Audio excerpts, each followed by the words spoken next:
returning to Bethel, a land of promise and strife. Abram had returned to Canaan, the land God had promised him. He journeyed from Egypt back to Bethel, the place where he had built an altar before. Abram was a wealthy man with many flocks and herds.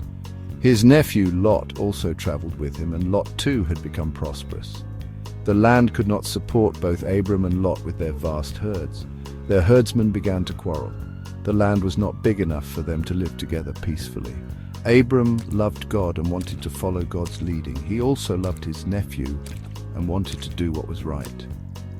Abram knew that the strife between them was not pleasing to God. He wanted to honor God and live at peace, so he decided to offer a solution. The parting of ways, Abram's choice of faith. Abram approached his nephew Lot with a proposal. "Let us not have any strife between you and me, and between my herdsmen and your herdsmen," Abram suggested. "For we are brethren. Is not the whole land before you? Please separate from me."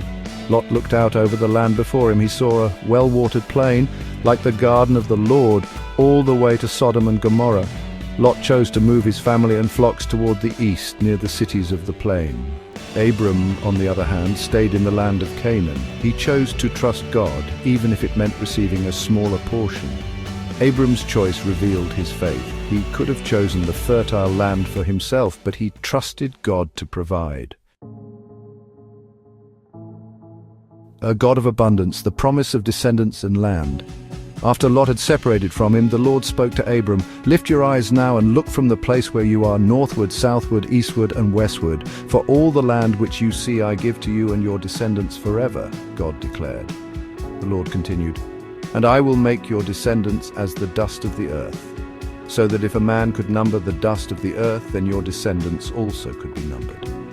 God promised Abram a vast land and countless descendants, a promise that seemed impossible at that time. This promise revealed the nature of God. He is a God of abundance who blesses beyond measure. Even though Abram had given up the best land, God promised him even more. Section 4. Courage and Rescue. Abram's defense of Lot. News reached Abram that a great battle had occurred in the valley. Kings from the east had invaded the land and taken many captives, including Lot and his family. Abram, hearing that his nephew was taken captive, did not hesitate. He gathered his trained men, 318 in number, born in his own house, and pursued the enemy kings. Abram and his men pursued the kings to the north, near the city of Dan. He divided his forces and attacked at night, defeating the enemy and rescuing the captives. This act of bravery showed Abram's courage and loyalty. He risked his own life and the lives of his men to save his nephew, showing the depth of his love and commitment. Section 5. Melchizedek's Blessing, a priestly king and a grateful Abram. On his way back from rescuing Lot, Abram encountered a mysterious figure, Melchizedek, the king of Salem and a priest of God Most High. Melchizedek blessed Abram, saying, "Blessed be Abram of God Most High, possessor of heaven and earth, and blessed be God Most High, who has delivered your enemies into your hand." Abram, deeply moved by the blessing, gave a tenth of all the spoils of war to Melchizedek. This act demonstrated Abram's gratitude to God and his recognition of Melchizedek's authority as a priest of the Most High God. Melchizedek's appearance foreshadowed the coming of Jesus Christ, who would be both king and priest. Abram's offering of a tithe acknowledged God's ownership of all that he possessed. Section 6. The Everlasting Covenant, a promise sealed in blood.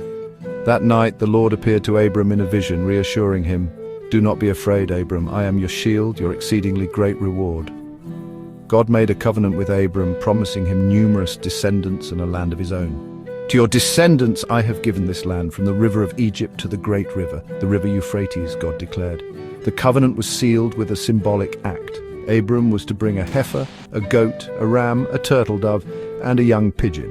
Abram followed God's instructions, cutting the animals in half and placing the pieces opposite each other. As the sun began to set, a smoking oven and a burning torch passed between the pieces of the animals, signifying God's acceptance of the covenant.